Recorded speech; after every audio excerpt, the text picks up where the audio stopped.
Oh, bless me, Father, for I've sinned. It's been 1 week since my last confession. In the past week I have told 2 lies, but only because that rotten Mrs. McIntyre was bragging about her son, the doctor. So I told a lie that my Norman was named head of his department. Norman, bless his soul, would be lucky to be named dung cleaner at the local kennel. Sorry, Father.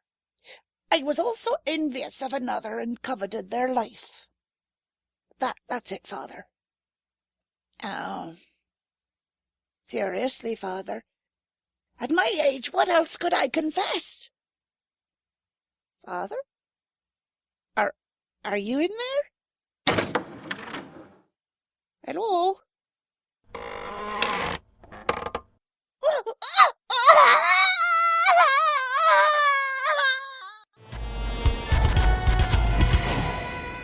Magic and magical people, the unnatural order is all around us. There are white witches, black witches, demons, vamps, werewolves, shapeshifters, ghosts. It's a protoplasmic party of creature features out there. But unless you know where to look, you won't find them. I know where to look. My name is Harry Strange.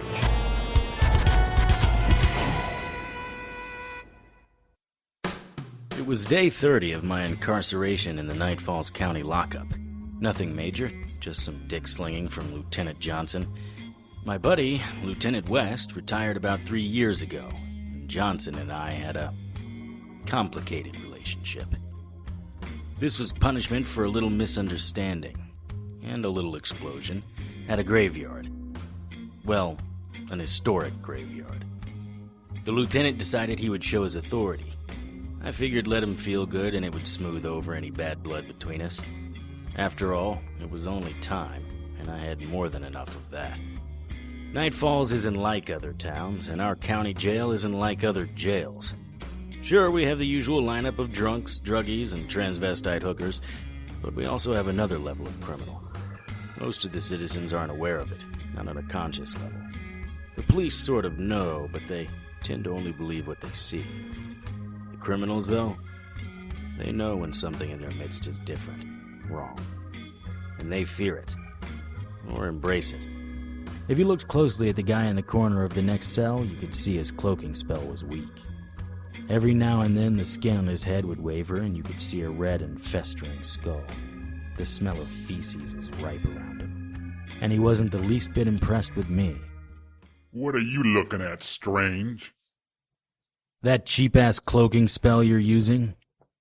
You think you're funny, Strange. I think your future is funny. Whew, dude. You might want to try cloaking that smell. Seriously, try a body wash. You insignificant little ant. I could crush you. I could pull these bars apart and squeeze the life out of you. You think that champion crap scares me? I would make you beg for me to finish you off. Switch to decaf, my friend. You're way too tense. Your time is almost up. Tick-tock, Strange. Tick-tock. Very good. Tomorrow we'll teach you the sound the cow makes. I wouldn't bend those bars any further if I were you. Your master wouldn't like you exposing yourself. Come to think of it, neither would I. Do you really think any of these scumbags would care? No, but the guard might. I'm gonna love watching you burn. Yeah, I get that a lot. Strange! Let's go, your ride's here. Well, fella, this has been fun, but I have to run. Enjoy your stay. Try the peppercorn steak. It's quite tasty. See you soon, Harry Strange. I didn't call for a ride. Like I care? It was good to be home. My desk, my chair, my coffee, and Pop-Tarts. Lots of Pop-Tarts. As grateful as I felt, I was still confused. Why is this so hard for you to understand? We didn't exactly part under the best of circumstances, Carmen. That was his fault and mine.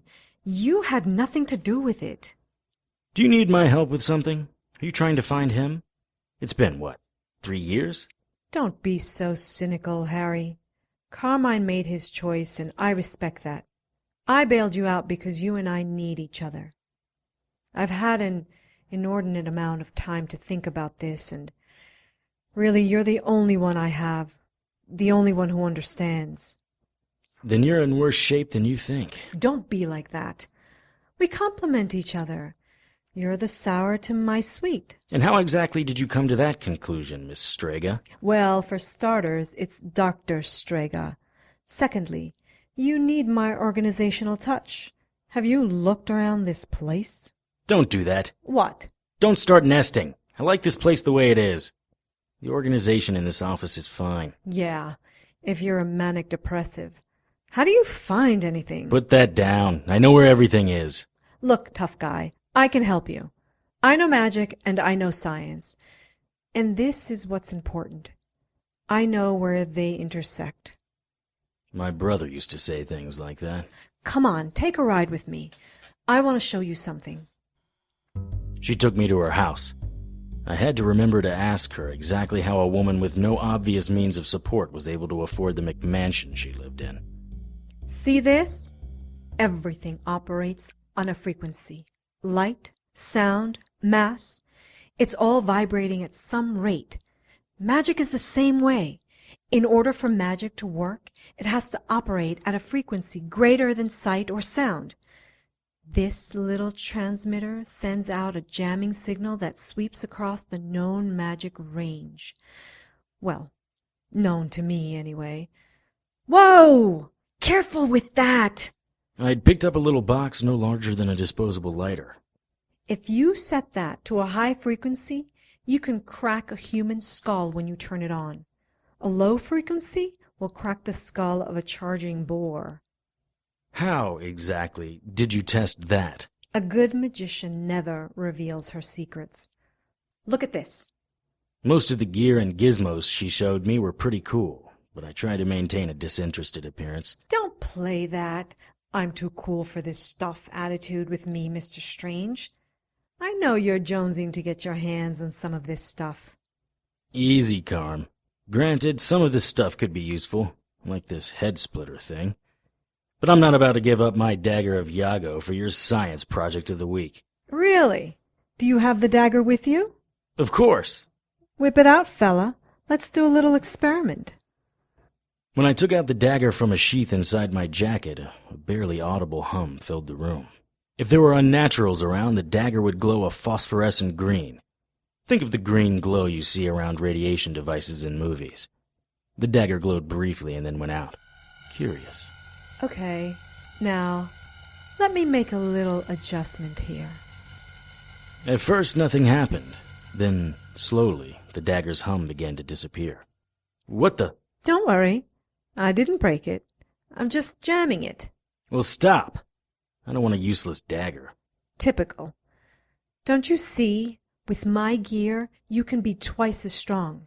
We could put these jammers in your office.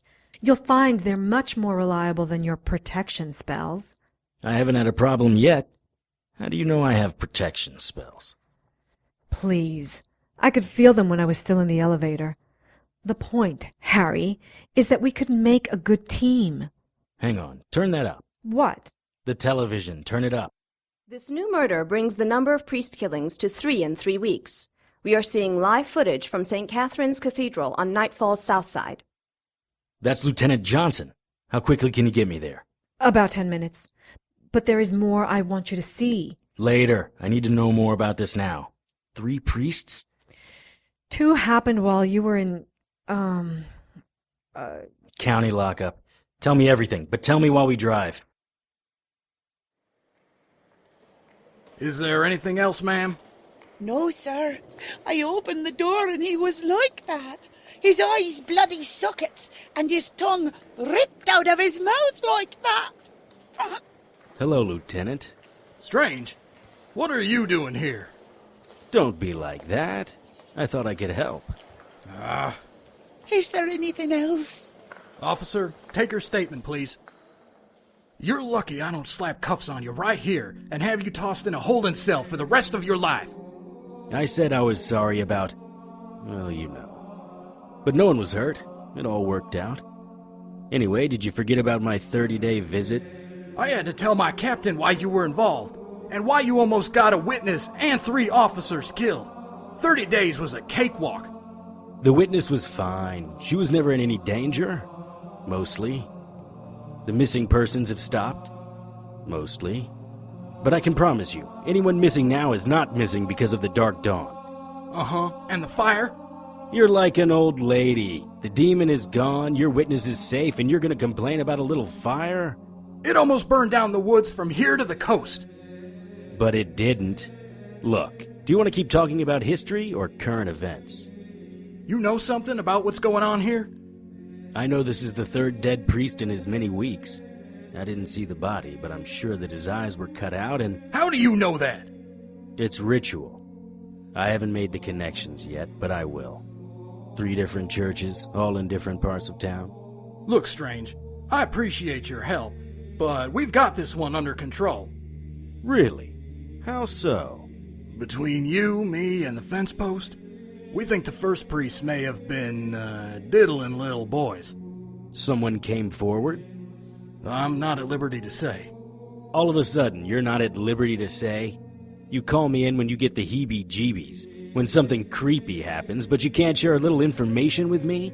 I think those calls are coming to an end. Your last stunt was so over the top that the captain and the chief are regretting our arrangement. West was a fool, and I don't plan to make his mistakes.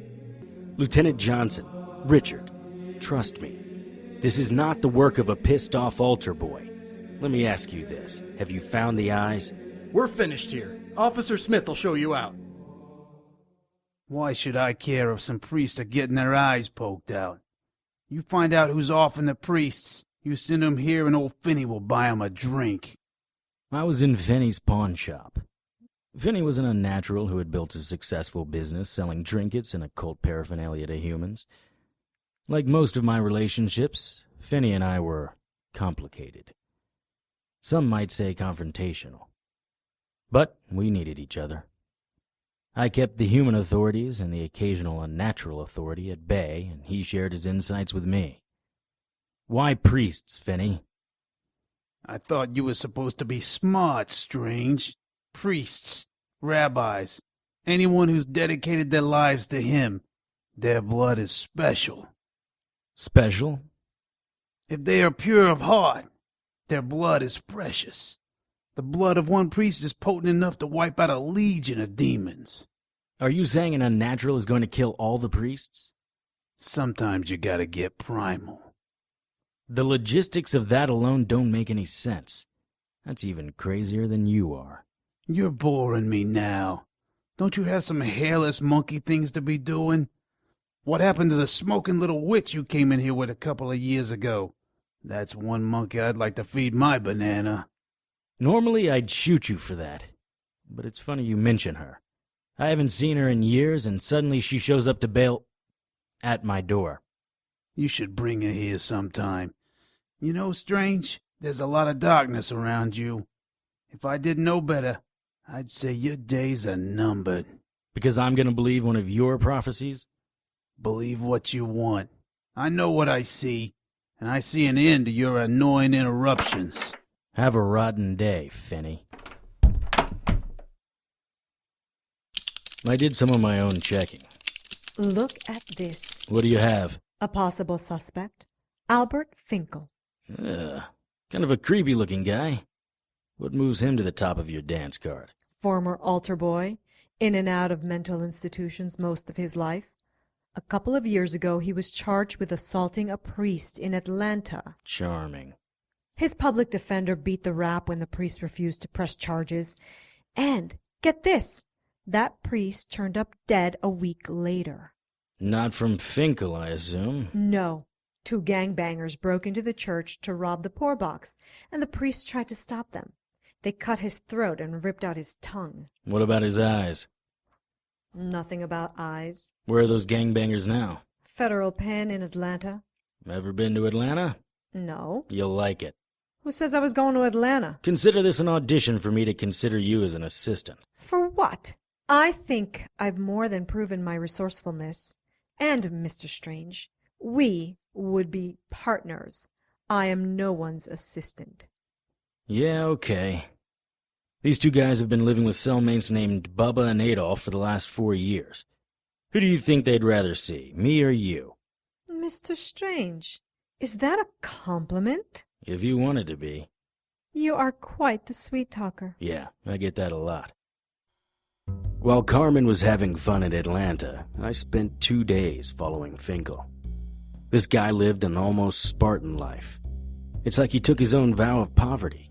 From 9 to 12 every day, he was at his local branch of the Night Falls Library in the media room, surfing the internet. He went to lunch at Dixie's Diner and was back at his seat in the library by 1:15. There were a couple of cotton tops he talked to at Dixie's Diner. When he left the library on Wednesday, I followed him home. It was time to roll the dice. I went back to the library. The computer where Finkel had been was still empty. I sat down and swiped my library card. The thing about public PCs is that their histories are rarely cleared. I looked at his. There was the Night Falls Journal, the Drudge Report, MSNBC.com, the Vatican News, and, hello, NeverSilenced.com. NeverSilenced.com was a website for adults who, as children, had been abused by priests. Part of it required a membership, but there was a huge section of public information. I clicked on the forum. Fascinating. These people were using their real names, or at least what looked like real names. It wasn't long before I found A. Finkel NF. I clicked on the Show All Posts button. The screen filled with literally hundreds of messages by A. Finkel NF. Curiously enough, on the day of each murder, A. Finkel's posts were in the members-only section. From what I could gather, A. Finkel had a lot of conversations with Dean Munn. Dean Munn? Dean Munn? Dean Munn. Demon? Could it be that easy? I made a note to reference that later. A. Finkel and Dean Munn had quite the theological debate going. Dean blamed everything on God. A. Finkel argued that God had nothing to do with the evil in the human soul. That was a product of free will. So you actually broke into his house while he was gone? Carmen had gotten back from Atlanta. It sounds so dirty when you say it like that, Carm. I like to think of it as clandestine recon. You're really into this private eye gig, aren't you? It's what I am. Anyway, you should have seen the inside of his house. It was barren except for these huge bookcases. Not a piece of clutter or an item out of place. You should take some pointers. You should take some pointers. You gonna be a wise guy or you gonna listen? Both. Who are you calling? Lieutenant Johnson. So, in that vast library, a single book was out of place, angled out a little too far. Since everything else was so precise, that struck me as odd. I pulled out the book and nothing happened. I guess I was expecting the bookcase to swing open. But the floor right beneath the book was worn. I pushed on it and it felt loose. So I pulled on it and it slid open. Finkel had a secret passage? Nothing quite so elaborate. Just a little space no larger than a shoebox. But inside I found a book of spells. Not the kind bought at Barnes & Noble, but an actual grimoire. Dark magic. Bound in animal skin. Cat, probably. What did you do with it? Night Falls Police Department, Lieutenant Johnson's office. Lieutenant Johnson, please. Put it back in the same way I found it. Lieutenant Johnson isn't in. May I take a message? This is Chief Bolton, over from Trail's End. It's important that I speak with your lieutenant right now. Put me through to wherever he is. He's on an operation with his team, sir. Then put me to his cell phone. I don't know. Officer, if you don't put me through to him right now, people will die. What are you going to do? First, I need to talk to Johnson. Turn here. Then you and I are going to pay Finkel a visit. This is Lieutenant Johnson. Richard, it's Harry. Big favor to ask. What's strange? You lied to my secretary? I'm on a raid. I know. Listen, I wouldn't do this if it weren't important. I need you to back off the priest case. What? Are you crazy? I think I have the priest thing wrapped up, but I need 24 hours. Who do you think you are? Turn here. The guy who'll solve this case. Listen, 24 hours. It's not going to kill you. Where do you get your balls? Do you think you're smarter than the entire Night Falls Police Department? Good Lord, how did we ever solve crimes before you arrived? Try to remember a time when you did. Turn here. That's it, Strange. Here's the plan. We have a suspect. We're going to get him right now. If by some tiny chance you happen to be onto the same guy, I am ordering you to stay out of police business. Your further interference in Nightfall's police business can result in fines up to $1,000 and possibly 6 months in prison. Am I making myself clear? Sorry, bad connection.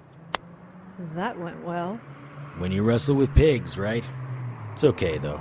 We're pulling up on Finkel's house right about now. Stop! Carmen, I need you to stay here. If by some freakish chance the cops show up, stall them. I'm going in to talk to Finkel. He's involved, but a demon is pulling his strings. Stall them? Stall the cops? How do you suggest I do that? I don't know. Play dead in the middle of the street. You want to be my assistant? Show me how clever you are. I am not your assistant. Albert Finkel's house was a run-down ranch in a run-down neighborhood.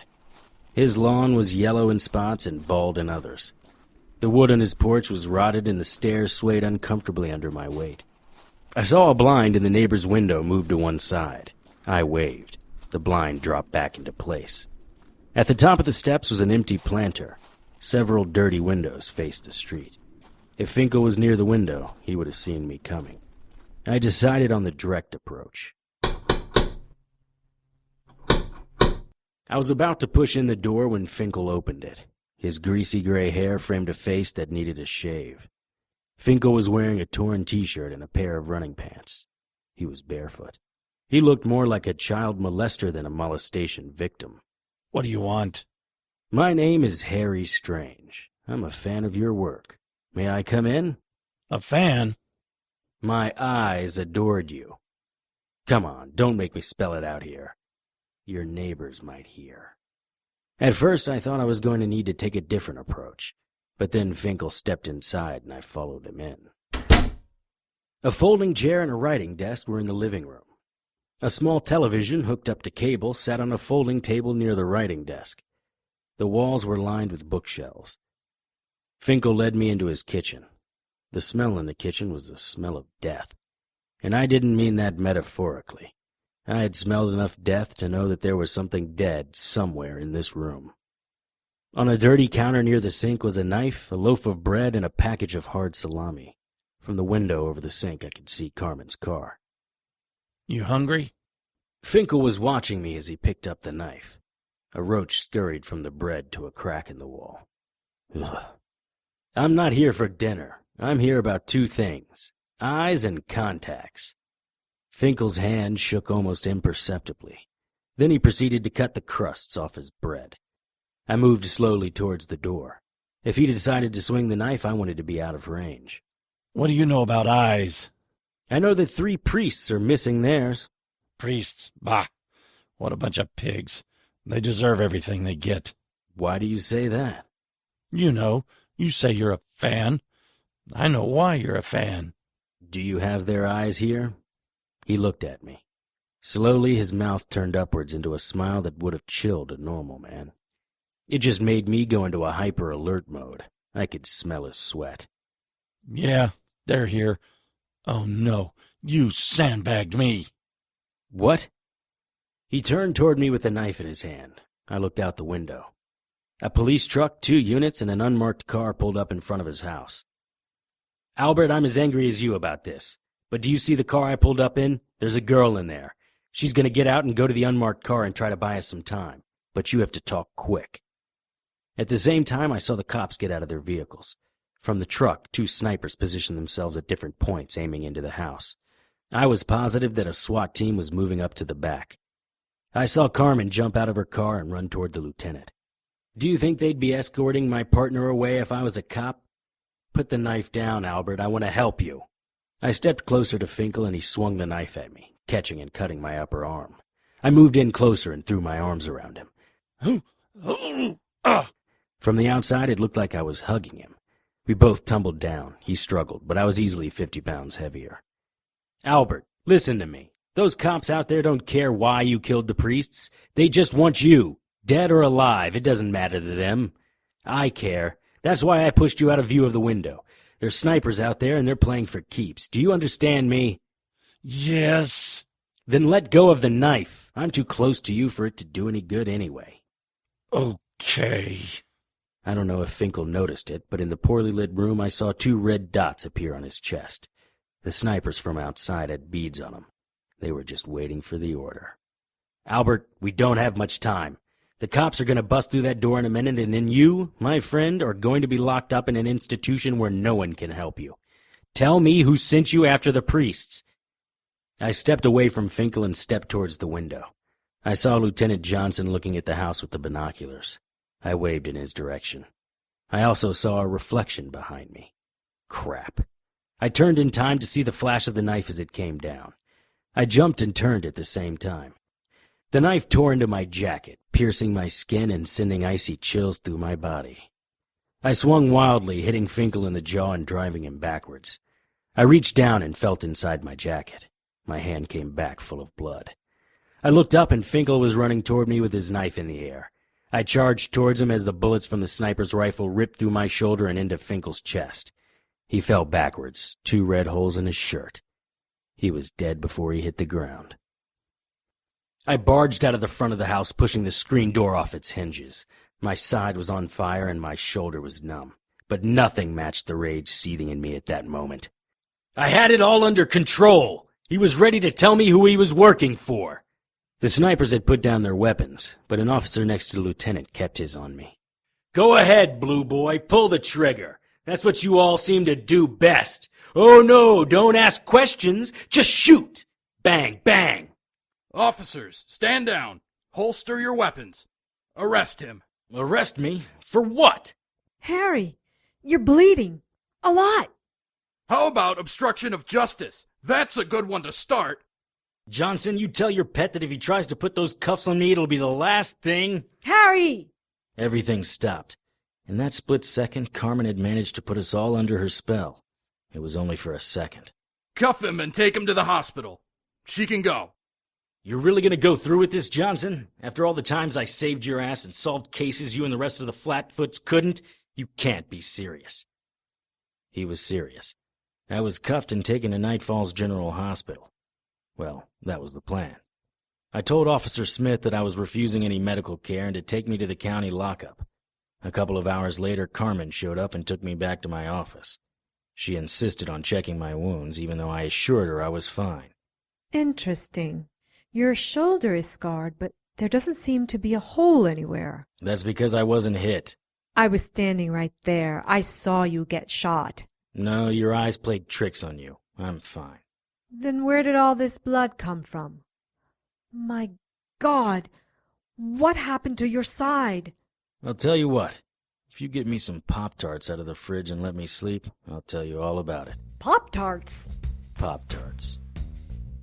Tonight's episode, Harry Strange 107, The Sad Tale of Albert Finkel, was written and directed by Tony Serecchia and produced by Brianne Ahearn. All material is copyright by Tony Serecchia and used with his permission. Featured in tonight's cast were Julie Hoverson, Kellen Stennett, Ed Bonza, Anthony Fwod Scott, Sylvia Galan, Casey Morgan, Ray Saltrelli, Jason Tyler, Brianne Ahearn, and Clay Duggar. Harry's theme music was written and performed by Lance Hogan and is copyright by Lance Hogan and used with his permission. Contact Lance at his email, hauganl@yahoo.com. Incidental music was written and performed by Kevin MacLeod and is copyright by Kevin MacLeod and used with his permission. Visit Incompetech.com for more of Kevin's music. Visit HarryStrange.com to keep up with the latest news and information on everyone's favorite private investigator. Send your questions, comments, and suggestions to producer@HarryStrange.com. For the Harry Strange radio drama, I'm JoAnn Pruden. Good night. The Apocalypse is coming, May 14th, 2011. Visit treetopquartet.com.